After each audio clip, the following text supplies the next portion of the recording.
अब हम देखते हैं इस प्रश्नावली के जो प्रश्न छूट गए थे उन प्रश्नों को देख लेते हैं। तो जो प्रश्न छूट गया था वो 9 से है, ठीक है।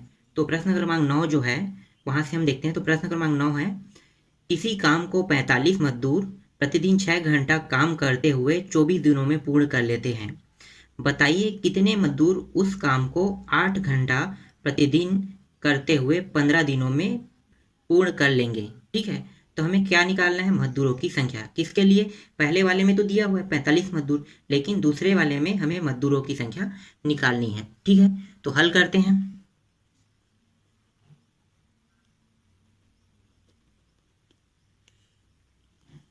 तो यहाँ पे आप लिखो 45 मजदूर, पूरा आपको लिखना पड़ेगा ना। 45 मजदूर प्रतिदिन प्रतिदिन 6 घंटे काम करते हुए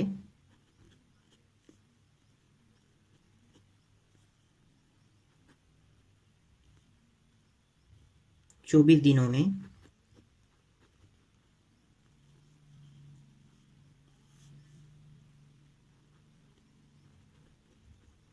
पूर्ण कर, ठीक है, लेते हैं। यहाँ पे आप लिख लो पूर्ण कर लेते हैं। उसके बाद दूसरा टॉपिक है, तो बताइए कितने मजदूर। तो यहाँ पे आप मजदूर को मानोगे, माना, तो मजदूरों की संख्या क्या मानोगे आप? एक्स मानोगे, ठीक है। क्योंकि हमारे पास दूसरे के लिए मजदूरों की संख्या नहीं दिया, तो हम क्या मानेंगे? उसको एक्स मानेंगे। तो एक्स मजदूर, फिर लिखो एक्स मजदूर, फिर आएगा प्रतिदिन, एक्स मजदूर प्रतिदिन 8 घंटे काम करते हुए ठीक है, काम करते हुए 15 दिनों में 15 दिनों में, ठीक है, 15 दिनों में कार्य को पूर्ण कर लेते हैं। आपको इसको फिर लिखना है, पूरा कार्य को पूर्ण कर लेते हैं, ठीक है। यहाँ तक हो गया। अब हम यहाँ पे लगाएंगे व्युत्क्रमानुपाती सूत्र, ठीक है। व्युत्क्रमानुपाती सूत्र लगा दो, क्रमानु, ठीक है,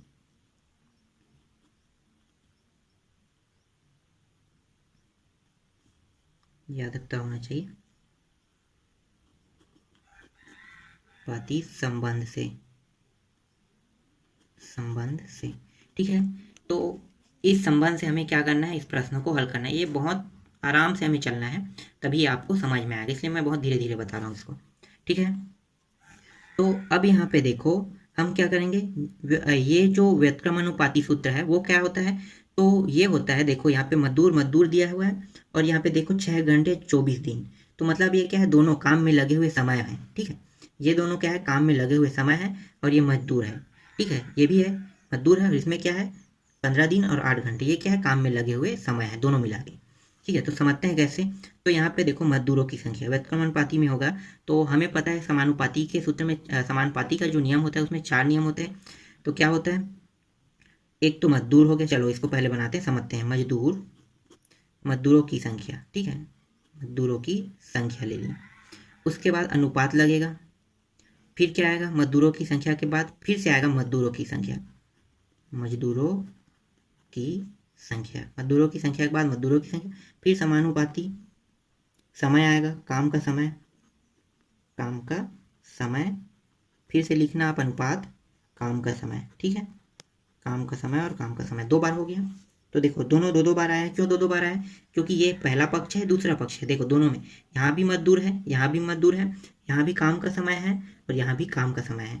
तो मजदूरों की संख्या कहाँ पे है? यहाँ पे देखो पहले वाले में। तो पहले वाले में क्या है? मजदूरों की संख्या 45 आ गया आपका 45। फिर दूसरे में मजदूरों की संख्या क्या है? एक्स है। व्युत्क्रमानुपाती जो सूत्र है वो यही है ना, कि मजदूरों की संख्या, फिर समानुपाती लगा लो। उसके बाद काम का समय है, काम का समय। तो हमें देखो, हम लाइन के बाहर आ रहे थे ना, इसके बाद हमने इसको लिया, तो फिर इसके बाद क्या लेंगे? काम का समय। हमें इसको लेना था काम का समय में, लेकिन इस सूत्र में व्युत्क्रमानुपाती में ऐसा नहीं होता है। हमें इसके बाद ये आगे पहला दूसरा पद हो गया, तीसरा हम इसी लाइन के ये वाले पद को लेंगे, ठीक है। तो ये हो गया 8 गुणित कितना हो गया? 15। तो ये 8 गुणित 15, ये 8 गुणित 15 क्यों आया? क्योंकि 8 घंटे समय लगे, तो 15 दिन तक लगातार अगर वो काम करेगा तो हर एक दिन उसको कितना लगेगा? 8 घंटे लगेगा। तो 15 दिन तक काम करेगा तो 8 घंटे लगेगा। तो 15 गुणित 8 करेंगे तो टोटल समय निकल जाएगा। तो ये टोटल समय है, 15 गुणित 8 करने पे समय। ठीक है। उसके बाद जो बच गया है उसको देते हैं, पहले इसको लिया, फिर इसको, फिर आ गया, फिर इसको लिया, फिर लास्ट में इसको ऊपर को लेंगे। ठीक है, तो यहाँ पे क्या हो गया 6 गुणित 24। तो ये भी समझ में आ गया 6 गुणित 24 क्यों है, क्योंकि जब 45 मजदूर जब काम कर रहे थे तो 6 घंटे 24 दिन लगे, तो मतलब 24 दिनों तक इसको क्या लगे, 6 घंटे लगे। तो यही होगा 6 गुणित 24 करने पर टोटल जो जितने घंटे लगे वो निकल गया। अब इसको आगे हल करते हैं, तो अब इसको लिख लो 45। अब ये अनुपात का मतलब क्या होता है, बटा, तो ये x हो गया। फिर समानुपात का मतलब बराबर, फिर 8 गुणित 15, फिर इसका क्या होगा 6 गुणित 24, ये हो गया। ठीक है, ऐसे ही बन गया। अब हमें क्या करना है, ये वाला जो पक्ष है देखो यहाँ पे नीचे नीचे मान को देखो, तो ये वाला यहाँ पे गुणा हो जाएगा, तिर्या गुणा के रूप में आएगा, तो यहाँ पे लिख लेना आप तिर्या गुणा करने पर। ठीक है, उसके बाद ये वाला जो है ये ऊपर में यहाँ पे इसके साथ गुणा हो जाएगा, तो कर लो। तो 45 गुणित 6 गुणित 24 बराबर 8 गुणित 15, ये ऊपर यहाँ पे चला जाएगा तो क्या होगा, ये x हो जाएगा। ठीक है, समझ में आया ये, आगे हल करते हैं।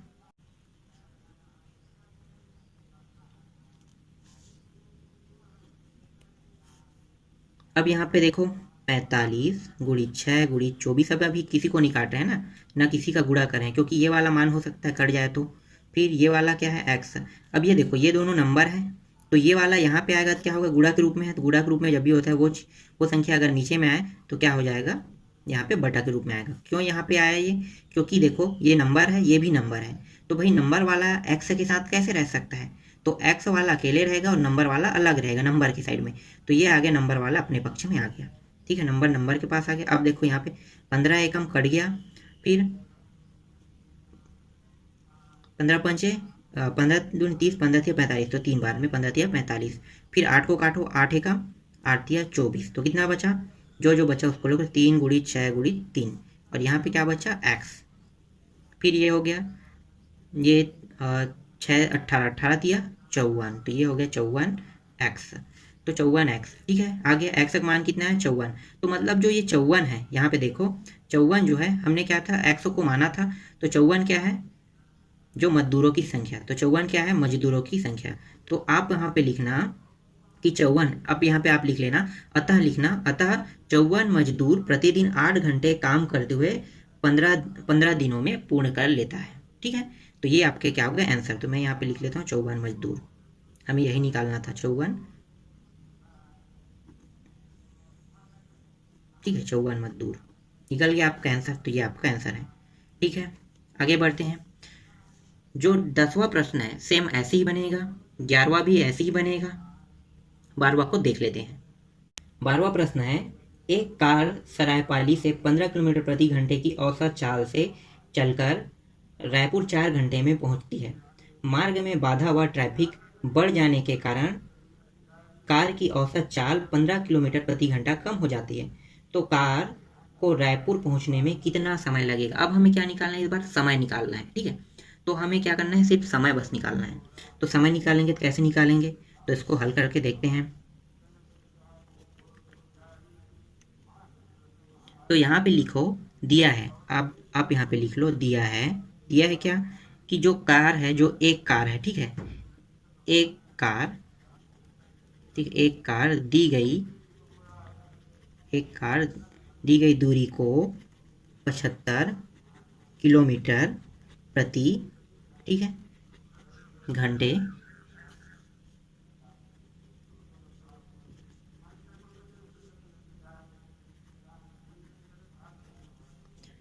75 किलोमीटर घंटे मतलब घंटा की चाल से 4 घंटे में पूरा करता है, 4 घंटे में पूरा करता है। ठीक है, 75 घंटे की चाल से 4 घंटे में पूरा करता है।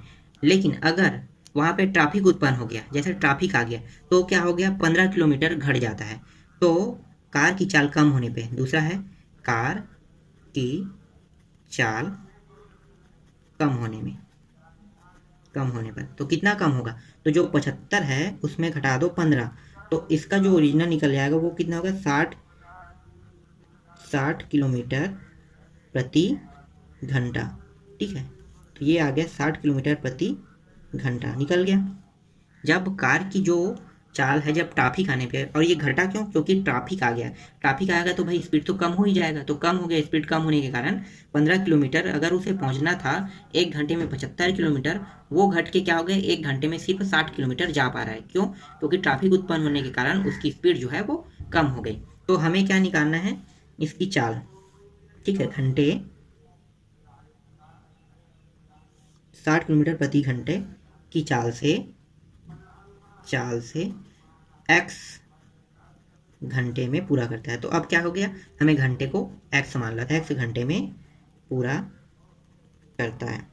अब हम यहाँ पे लगाएंगे वही सूत्र, वही नियम जो हमने इससे पहले लगाए थे। तो कौन सा है? व्युत्क्रमानुपाती संबंध से व्युत्क्रमानुपाती संबंध से क्या है? तो देखो यहाँ पे जो है वो कार की जो है, देखो दी गई दूरी, तो कार की चाल कितनी है? तो ये 75 किलोमीटर प्रति घंटे की चाल, तो कार की चाल हो गया। तो यहाँ पे लिखो कार की चाल अनुपात, ठीक है, कार की चाल हो गया।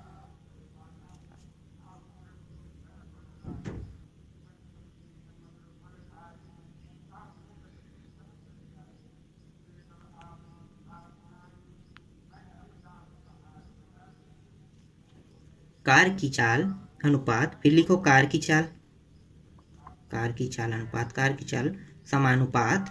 अब क्या होगा? पहुंचने का समय, तो यहाँ पे लिखो पहुंचने का समय, ठीक है, फिर अनुपात, फिर लगेगा फिर पहुंचने का समय। तो मैं सिर्फ यहाँ पे समय लिख रहा हूँ, ठीक है। 2 बार पहुंचने का समय है, अनुपात पहुंचने का समय। तो कार की चाल क्या है? देखो पहले वाले में देखो कार की चाल क्या है, 75 किलोमीटर प्रति घंटा, तो ये 75 अनुपात, फिर दूसरे में कार की चाल क्या है, 60 किलोमीटर। जब घट गया तो घटने में कितना घटा, 15 घटा, तो 60 हो गया। फिर समानुपात, फिर पहुंचने में समय, तो पहुंचने में समय, अब देखो ये वाला पॉइंट ना लेके हमें दूसरे वाले के लेना है, ठीक है। जैसे हमने 9वां में किया था वैसे ही हम इसमें करना है। तो पहले इसको लेंगे, फिर इसके बाद अनुपात, फिर ऊपर वाला चाल लेंगे यहाँ पे, ठीक है। आप समझ में आ गया होगा क्यों ले रहे हैं। जब एक प्रश्न में ले रहे हैं मतलब हम सभी प्रश्नों में वैसे ही लेंगे, ठीक है। तो ये आ गया आपका, जितना व्युत्क्रमानुपाती का सूत्र होता है वो सब में ऐसे ही लेना है, ठीक है। अब आगे बढ़ो, तो ये बन जाएगा 75/60, फिर बराबर ये 75/7, इसका मतलब बराबर ये x/4, ठीक है। बाकी को थोड़ा सा साइड में कर लेते हैं समझने के लिए। अभी ये 4 जो है यहाँ पे गुणा हो जाएगा, तो कर लो 75 × 4। इसका हम यहाँ पे गुणा करते हैं, पर इसका गुणा करने की जरूरत नहीं। क्यों? क्योंकि हमारे पास पहले से नंबर है, यहाँ पे कोई नंबर नहीं है। तो हम क्या करेंगे, फिर वापस यहीं पे लाएंगे गुणा के रूप में। तो इससे अच्छा है कि नीचे में 60 को रहने दो, ठीक है। सिर्फ हमें इस 4 को बस गुणा करेंगे, तिर्या गुणा के रूप में ऊपर चला जाएगा। तो यहाँ पे लिख लेना तिर्या गुणा करने पर, ठीक है। तिर्या गुणा कर रहे हैं तो ये हो गया 75 × 4/60 बराबर x। अब जो जो कट रहे हैं उसको काट दो। तो यहाँ पे देखो 15 के पहाड़े में कर रहे हैं, 15 चौक 60, 15 पंचे 75, फिर 4 एकम, तो कितना बचा टोटल 5। तो चलो यहाँ पे लिख लो आप,